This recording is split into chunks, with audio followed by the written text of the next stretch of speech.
그래서 33장 10절에서 16절까지 우리 구약성경 1006페이지입니다. 이사야서 33장 10절에서 16절 말씀입니다. 우리 한 절씩 교독하겠습니다. 여호와께서 이르시되 내가 이제 일어나며 내가 이제 나를 높이며 내가 이제 지극히 높아지리니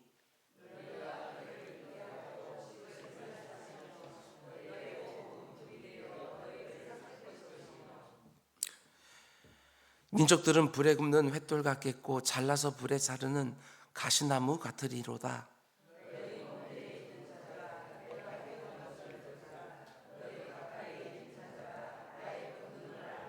시온의 죄인들이 두려워하며 경건하지 아니한 자들이 떨며 이르기를 우리 중에 누가 삼키는 불과 함께 거하겠으며 우리 중에 누가 영영이 탄 것과 함께 거하리요 하노도다.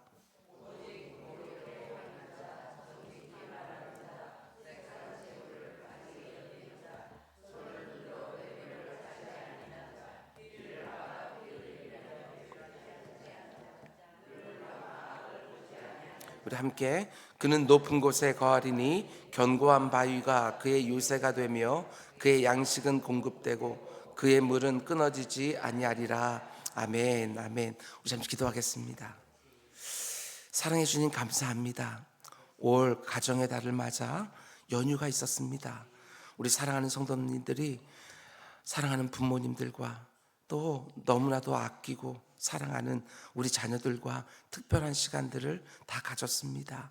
내 주 아버지 하나님, 분명히 또 새로운 기도 제목을 받았을 줄 믿사오니 우리 사랑하는 우리 연로한 부모님들을 놓고 기도하는 새벽이 이어질 수 있도록 인도해 주시고 우리 자녀들의 아버지 고민거리 들으면서 아버지 하나님 또한 우리가 받았던 기도 제목들 가지고 새벽을 깨우는 우리 모두가 될 수 있도록 인도하여 주시옵소서.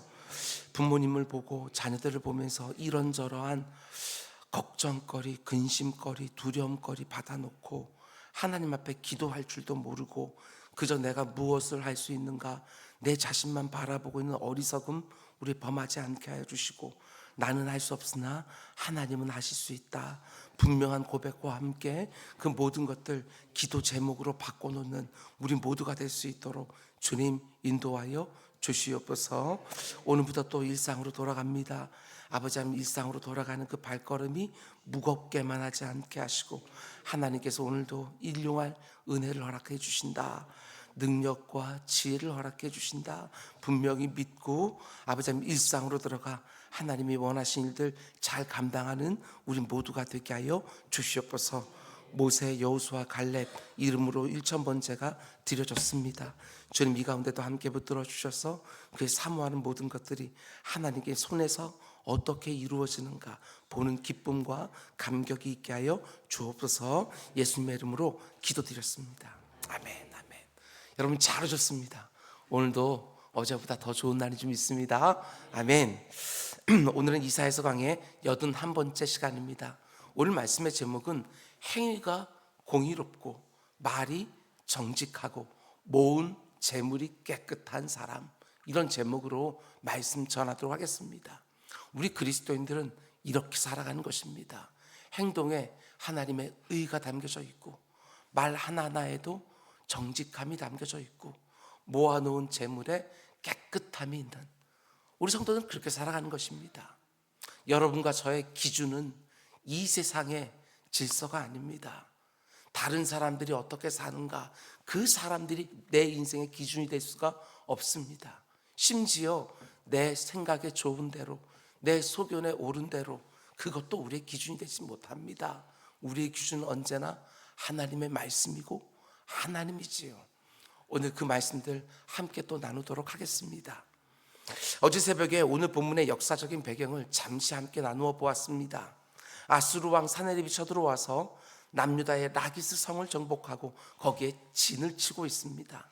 그때 남유다의 왕이었던 히스기야가 사네립에게 사신을 보내서 평화의 화친을 요청하지요.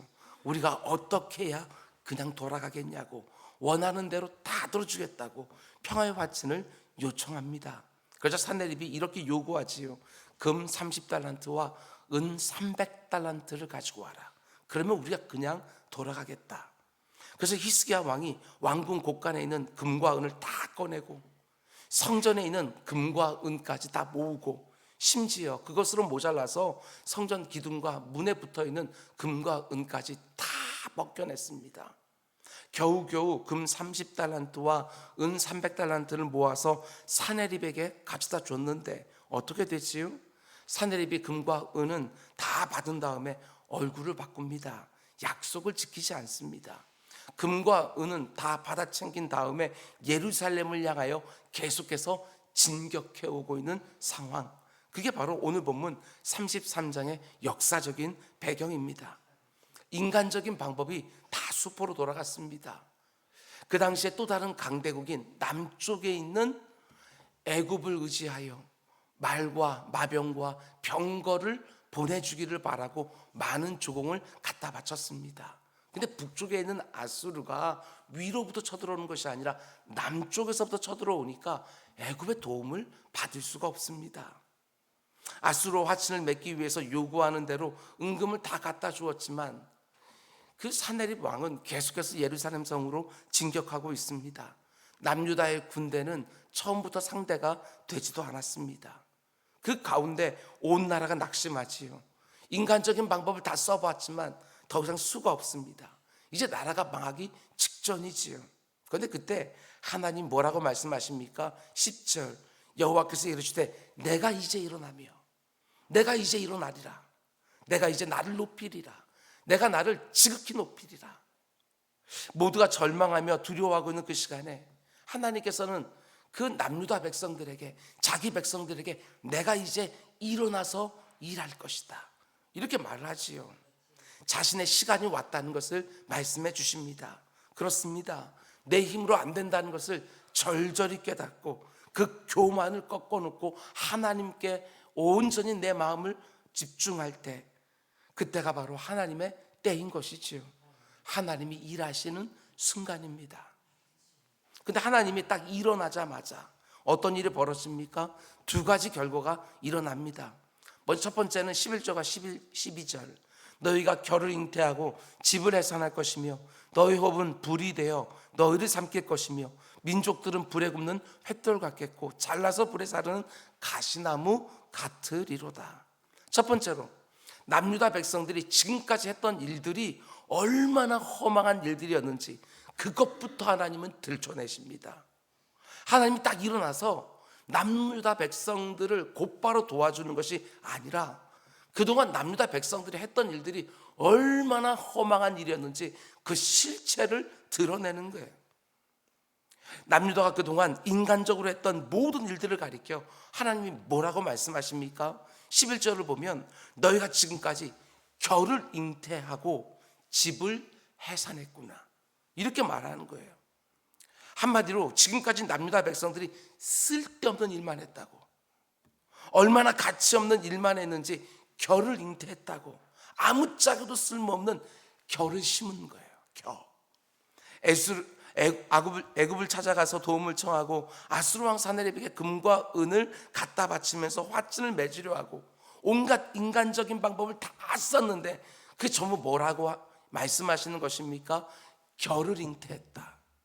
그런 쓸데없는 것을 뿌리니까 뭘 거두지요? 지푸라기를 거두고 있는 거예요.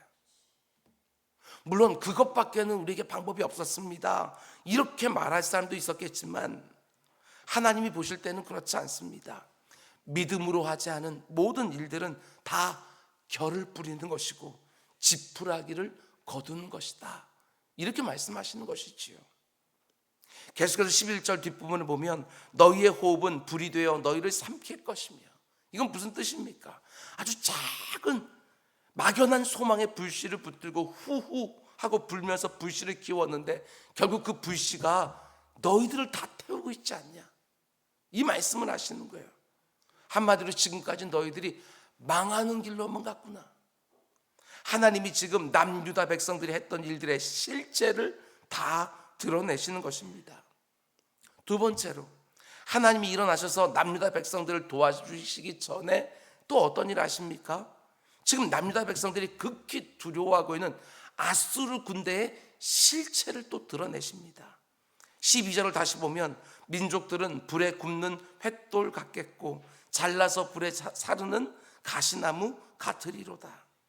여러분, 가시나무가 얼마나 위협적입니까? 만지면 찔려요. 그런데 그 가시나무를 다 꺾어서 불 가운데 던지면 어떻게 되지요?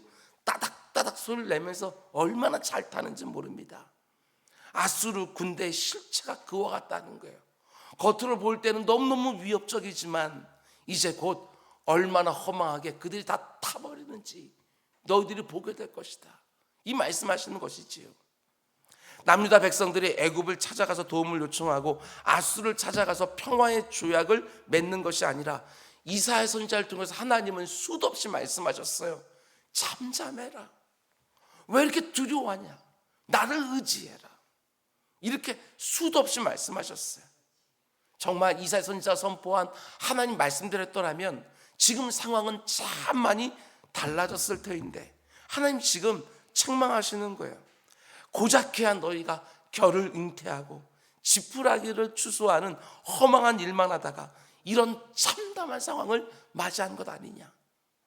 지금 너희들이 두려워하는 아수르 군대는 고작해야 불덩이에 던져져서 다 타버릴 가시나무에 불과한데 너희들이 나를 믿지 못하니까 그들에게 이런 꼴을 당하는 것 아니냐. 우리가 잘 아는 것처럼 이 일의 결국이 어떻게 되어집니까? 하나님 말씀 그대로 되어지는 거예요. 히스기야가 이 모든 것을 보면서 어찌할 바가 없어서 결국 어떻게 하지요? 오직 하나님께만 매달리기 시작하는 거예요. 사네립의 군대 장관이었던 랍사게가 정말 최후 통첩을 보내거든요.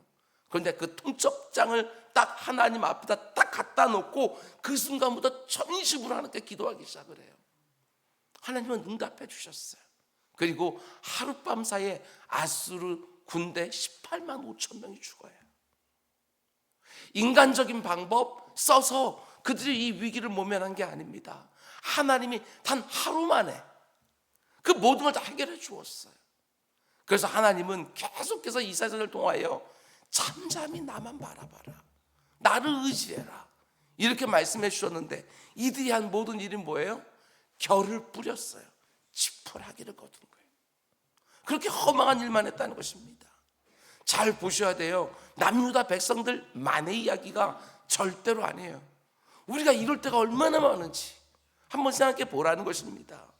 내가 최선을 다해서 노력하기만 하면 모든 문제를 마치 해결할 수 있는 것처럼 그렇게 교만하게 생각하지만 결을 잉태하고 지푸라기를 거둘 때가 얼마나 많은지 모릅니다. 세상 사람들은 그렇게 하면 혹 문제를 해결할지 모르겠지만 여러분과 저는 그렇지 않습니다. 우리는 오직 하나님을 믿고 의지하고 그분의 도우심을 바라면서 이 땅을 살아가는 것입니다. 나의 최선이라고 하는 그 초라한 오병이어 위에 하나님이 은혜를 더해 주셔야지만 문제가 해결되어지는데 하나님을 절절하게 의지하면서 잠잠히 기다린다는 게 뭔지를 우리가 알지 못할 때가 많다는 것입니다. 여러분, 남유다 백성들은 아수르 제국 때문에 망하는 게 아닙니다. 고작해야 불에 던져져서 따닥따닥 소리를 내면서 타버릴 가시나무에 불과한 세력입니다. 아수르 때문이 아니라 믿음으로 살아야 되는 하나님의 백성들이 이 세상과 똑같이 인간적인 방법만 의지하고 있으니까 망하는 거예요. 도무지 하나님 앞에 무릎을 꿇고 간절히 그분만 앙망한다는 게 모르니까 망하는 것이지요. 틀림없습니다. 하나님의 백성들이 믿음으로 딱 서서 하나님의 도우심만 의지하고 있으면 우리는 절대로 망하지 않습니다. 하나님이 오늘 이 새벽에도 우리 각 사람에게 말씀하시는 거예요. 내 사랑하는 아무개야, 네가 나를 온전히 믿고 의지하면 네가 망하는 일은 절대로 없다. 제가 늘 말씀드리는 것처럼 하나님을 의지하고 그분의 도우심을 바라는 성도들의 믿음은 절대로 부끄럽게 되지 않습니다. 그런데 하나님이 일어나셔서 남유다 백성들의 어리석음을 다 들춰내고 아수르 군대의 실제와 결국을 다 드러내시니까 어떤 일이 벌어집니까? 두려움이 몰려오기 시작을 해요. 하나님의 책망을 받고 두려움이 느끼기 시작합니다. 남유다 백성들에게도 그리고 아수르 군대들에게도. 14절 말씀 보십시오. 이 말씀들 하나하나를 정말 곱씹어서 묵상하게 되었으면 참 기가 막혀요. 14절, 시온의 죄인들이 두려워하게 되어진다. 여러분, 시온의 죄인들, 여러분 하나님의 나라를 상징하는 그 시온이라는 단어를 썼어요. 그 하나님 나라에 있는 죄인들, 이들이 누굽니까? 남유다 백성들. 근데 왜 죄인들이라고 부릅니까? 하나님 백성인데 하나님을 의지하지 못해요. 그래서 시온의 죄인들, 이렇게 말씀하시는 거예요. 그들이 두려워하며 경건하지 아니한 자들이 떨며 이르기를. 경건하지 아니한 자들은 아수르 군대를 말하는 거예요. 우리 중에 누가 삼키는 불과 함께 거하겠으며 우리 중에 누가 영영이 타는 것과 함께 거하리요. 하나님이 딱 일어서자마자 남유다 백성들 중에도 믿음으로 지금까지 살지 않았던 사람들이 두려워하기 시작하는 것이고, 하나님 나라에 감히 쳐들어온 그 아수르 군대들은 말할 것도 없지요. 자신들을 향한 하나님의 심판 예언이 딱 선포되자마자 크게 두려워하기 시작하는 거예요. 이렇게 말할 수 있습니다. 하나님이 일어나셔서 일하기 시작하면 하나님의 백성이지만 믿음으로 살지 않았던 사람들에게는 경건한 두려움이 몰려오기 시작합니다. 반면에 하나님을 인정하지 않았던 사람들에게는 공포의 두려움이 임하기 시작해요. 둘 중에 하나밖에 없습니다. 하나님이 일하시는 것이 눈에 확연하게 보이기 시작하게 되었으면 경건한 두려움을 느끼든가 아니면 공포의 두려움을 느끼든가. 그런데 참 놀라운 것은 이 부분을 잘 보셔야 돼요. 하나님이 일어나실 때에도 두려움 없이 하나님 앞에 설 수 있는 사람들이 있다. 그걸 오늘 본문이 말하는 거예요. 내 자신 한번 점검해 보면서 한번 오늘 본문을 보시기 바랍니다. 공중에 나팔이 불리는데도 나 겁없으리, 이렇게 말하는 사람들이 누구냐? 15절, 오직 공의 중에 행하는 자, 정직히 말하는 자, 토색한 재물을 가증 여기는 자, 손을 흔들어 뇌물을 받지 아니하는 자, 귀를 막아 피 흘리는 꾀를 듣지 않는 자, 눈을 감아 악을 보지 않는 자들, 이런 자들은 하나님이 일어나실 때 두려워하지 않는다는 것입니다. 15절은 여러 가지로 말하고 있지만 크게 세 가지로 분류해서 말할 수 있습니다. 첫 번째는 행동이 의로운 자, 그들은 하나님이 일어나셔도 두려워하지 않는다, 이렇게 말합니다. 행동이 의로운 자들, 물론 완전하진 않습니다. 그 어떤 인생도 완전할 수 없지요. 저마다 숨겨져 있는 부끄러움이 있어요. 저마다. 그런데도 하나님이 의롭다고 인정해 주는 사람들이 있는데 그들은 누구겠습니까? 행동이 완전한 자가 아니라 내가 얼마나 엉터리, 내가 얼마나 죄인 중에 괴수인 줄 알고 하나님 앞에 수시로 나아가 내 죄를 토설하고 그 가운데 용서를 받은 사람들, 그들을 가리켜서 하나님은 의롭다, 이렇게 인정해 주시는 것이지요. 그 어떤 죄도 안 짓고 허물이 전혀 없는 사람, 이렇게 말하는 게 아닙니다. 그런 사람들은 단 하나도 없어요. 하나님의 불꽃 같은 눈동자 앞에서 내가 얼마나 자격이 없는 사람인지 그것을 알고 하나님의 은혜만 온전히 구하는 사람들, 하나님은 그들을 가리켜 의롭다고 여겨주시는 거예요. 두 번째로 하나님이 일어나실 때 그 앞에 두려움 없이 설 수 있는 사람들을 가리켜 15절은 말이 정직한 자들, 이렇게 말합니다. 말이 정직하다. 행동이 의로운 자가 첫 번째라면 말이 정직한 자를 두 번째로 꼽고 있는 거예요. 얼마나 많은 사람들이, 여러분과 저도 예외는 아니지요, 여러분 이 말로 죄를 짓는지 모릅니다. 온갖 죄를 이 말로 쏟아놓습니다. 특별히 하나님을 두려워하지 않는 죄인들에게 너무나도 익숙한 게 무엇이지요? 그게 바로 비방과 악담이라는 것입니다. 비방하고 악담을 쏟아놔요. 내 자신이 얼마나 형편없는지 그걸 모르니까 다른 사람들에게 비방과 악담을 쏟아놓습니다. 내 자신의 그 밑바닥을 보기 전에는 빌립보서 말씀처럼 다른 사람을 나보다 나은 사람으로 절대로 평가하지 않습니다. 가난한 심령이 되지 않고서는 다른 사람들을 비방하고 악담하는 일에 주저함이 없습니다.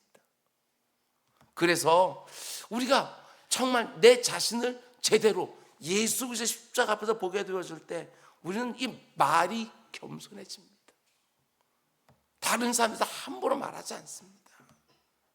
마지막 세 번째로, 하나님 일어나실 때 두려움 없이 그분 앞에 설 수 있는 자들이 또 누굽니까? 15절 말씀을 다시 보면 토색한 재물을 가증히 여기는 사람, 누가 뇌물을 주려고 할 때 손을 흔들면서 그 뇌물 받지 않는 사람들, 이렇게 되어 있는데 하나같이 재물에 관련해서 깨끗한 사람들을 말하는 것입니다.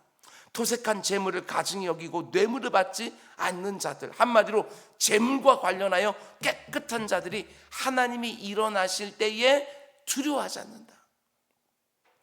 너무나 많은 사람들의 최고의 관심사가 무엇이지요?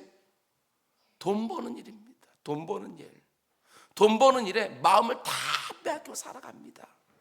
하나님이 무엇을 기뻐하시는지, 하나님이 무엇을 싫어하시는지, 그런 것에 내 마음을 다 주는 것이 아니라 돈 버는 일에, 하나님의 내 인생을 향하여 가지고 계시는 뜻이, 계획이 무엇인지 그것들을 묵상하기보다는 돈 버는 일에 온통 돈 버는 이야기, 모든 관심들을 쏟아놓고 우리는 이 땅을 살아갑니다.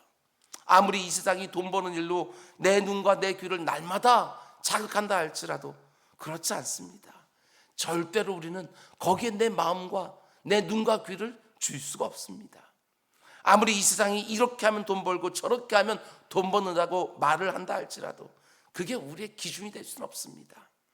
아무리 이 세상이 괜찮다고 말을 해도요, 하나님이 아니라고 하면 우리는 그 일 쳐다보지도 않습니다. 돈이 우리의 기준이 될 수 없지요.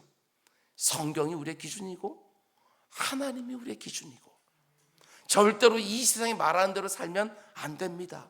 우리는 돈을 버는 방법도, 돈을 쓰는 방법도 이 세상과는 달라야 되는 것입니다.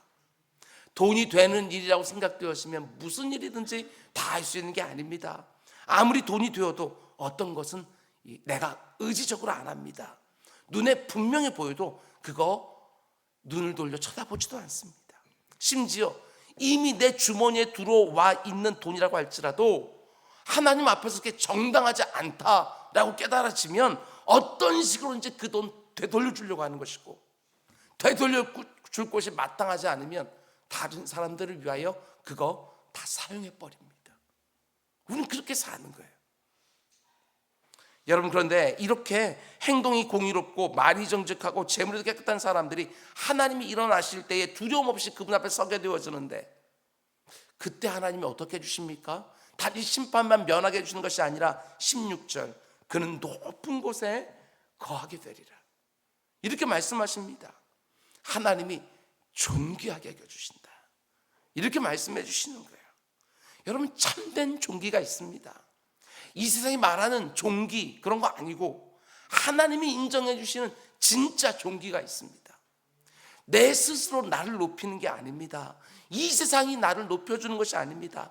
하나님이 높여주시는 진짜 영원한 존귀가 있습니다. 계속해서 16절, 견고한 바위가 그의 요새가 되며 그의 양식은 공급되고 그의 물은 끊어지지 아니하리라. 이게 바로 하나님이 높여주시는 존귀라는 거예요. 어떤 일이 일어난다 할지라도 행동이 공의롭고 말이 정직하고 그리고 모아놓은 재물이 깨끗하면 한마디로 하나님이 안전하게 보호해 주신다, 이렇게 말씀해 주시는 거예요. 이 세상이 그렇게 살면 아무리 망한다고 말을 해도 양식이 끊어지지 않고 마실 물이 떨어지지 않습니다. 그 어떤 위험이 찾아와도 하나님이 견고한 요새에서 보호해 주시고 지켜 주시는 거예요. 이 세상 방식으로 그 어떤 행동이라도 하고 어떤 말이라도 쏟아놓고 어떤 방식으로 재물만 많이 쏟아놓으면 이 세상의 기준으로 그게 힘이라고 느껴지니까 그 사람을 존귀하다 이렇게 여길지 모르지만, 하나님이 후 하고 불면 다 날아가요. 왜? 다 지푸라기에 불과하니까. 다 가시나무 따닥따닥 소리 내면서 타는 그 모습밖에 안 되니까. 근데 하나님은 그 어떤 일들 가운데 속에서 또 나를 기준으로 삼고 내 말을 기준으로 삼는 자들은 내가 보호해 주리라, 지켜주리라, 공급해 주리라, 그때가 되어지면 누가 정말 존귀한 자인지 이 세상에 보게 될 것이다. 하나님 말씀해 주시는 거예요. 여러분, 오늘 우리는 하나님이 일어나셔서 온 땅을 징계하고 심판해도 누가 안전하게 그 앞에 설 수 있는지 함께 묵상했습니다. 행동이 공의롭고 말이 정직하고 재물이 깨끗한 사람들, 그들이 심판의 날에 안전합니다. 이렇게 사는 것이 뭔지를 알아야, 이렇게 사는데도 하나님이 얼마나 존귀하게 그 인생을 지켜주는지 그것을 알아야 우리는 이 세상을 다르게 살 수 있어요. 이게 뭔지 모르면 대비될 수밖에 없어요. 이 시대의 정신처럼 견아 잉태하고 지푸라기만 출산하는 게 아닙니다. 행동도 바르고 말도 정직하고 쌓아놓은 재물도 깨끗하고. 그럼 하나님이 인정해 주십니다. 네가 참 잘 살고 있구나. 내가 다 보고 있다. 여러분, 고린도전서 3장을 보게 되었으면 굉장히 유명한 말씀이 있어요. 하나님이 이 땅을 심판하실 때에 불로서 심판하신다고 말씀하시는데 뭐라고 말하는지 한번 보십시오. 만일 누구든지 그 위에 세운 공적이 그대로 있으면, 불로서 심판할 때도 그 공적이 그대로 있으면 그것이 상이 될 것이고, 누구든지 그 공적이 불에 타면 해를 받으리니 그러나 자신은 구원을 받되 불 가운데서 받은 것 같으리라. 이 땅을 살아가면서 지극히 인간적인 방법으로만 살면 결을 잉태하고 지푸라기를 거두게 될 텐데, 그런 것들은 하나님이 심판할 때 다 불에 타버린다는 거예요. 남는 게 없다는 거예요. 그런데 그 불 가운데 뭐만 남게 되어지느냐? 제가 앞에서 말씀드린 것처럼 믿음으로 한 것만 그 앞에 남게 되어져요. 하나님을 믿고 의지하면서 우리가 행했던 것들만 그 심판 가운데 그게 남게 되어져서 그게 우리의 상급이 되어지는 거예요. 여러분과 제가 히브리서 11장 그 믿음장을 함께 볼 때가 있었어요. 거기 나오면 믿음의 선진들이 쫙 이름들이 나와요. 쫙 이름들이 나오는데 참 놀라운 게 뭐냐, 거기 나오는 정말 수많은 그 믿음의 사람들 잘 보면 허물이 얼마나 많은지 몰라요.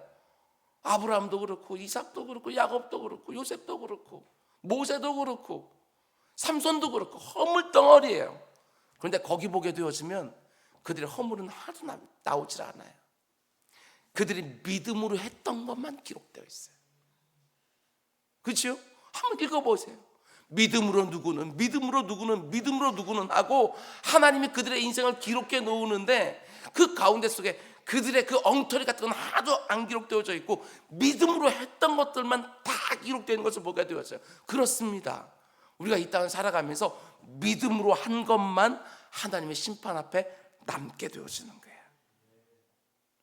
믿음으로 사는 사람만이 공의롭게 행동할 수 있습니다. 말도 정직하게 할 수 있고 재물에도 깨끗합니다. 우리 주님 다시 오실 때까지 내 인생 다 끝나서 하나님의 심판 앞에 설 때까지 어떤 일 하든지 하나님의 면전에서 의롭게, 하나님이 들으시는 줄 알고 정직하게 말하고, 그리고 재물을 벌고 쓰는 모습도 하나님이 다 보시는 줄 알고 깨끗한 재물로 하나님 기쁘시게 하고 사람들 복되게 하고, 그래서 우리가 이 땅을 믿음으로 산 것들이 하나님의 심판대 앞에서 상급이 되어지는 그런 존귀한 인생 살아가는 우리 모두가 다 될 수 있기를 주님의 이름으로 축원드립니다. 우리 기도하겠습니다. 사랑의 주님, 이 세상을 살아가면서 자꾸 하나님의 말씀이 아니라 하나님의 면전 앞에서 사는 것이 아니라 이 세상 사람들이 살아가는 것이 나의 기준이 되어지고 내 경험에 오른 대로, 내 생각에 오른 대로 살 때가 얼마나 많은지, 아버지 하나님, 그런 것들 계속 내려놓게 하여 주시고, 하나님이 기뻐하시는 것이라면 아무리 많은 대가를 치르더라도 그 일하게 하시고, 하나님이 싫어하는 것이라고 하면 아무리 많은 것을 내게 보장해 준다 할지라도 거절하며 살아가는 존귀한 자들 다 될 수 있도록 주님 은혜 베풀어 주시옵소서. 오늘 하루 어떤 일을 만나든지 오늘 이 새벽에 하나님이 주신 이 말씀이 내 귓전에 맴맴 돌아서 이게 의로운 일인지, 이게 정직한 것인지, 이게 깨끗한 것인지 그 기준으로 판단하고 오늘의 선택을 하는 우리 모두가 되게 하여 주시옵소서.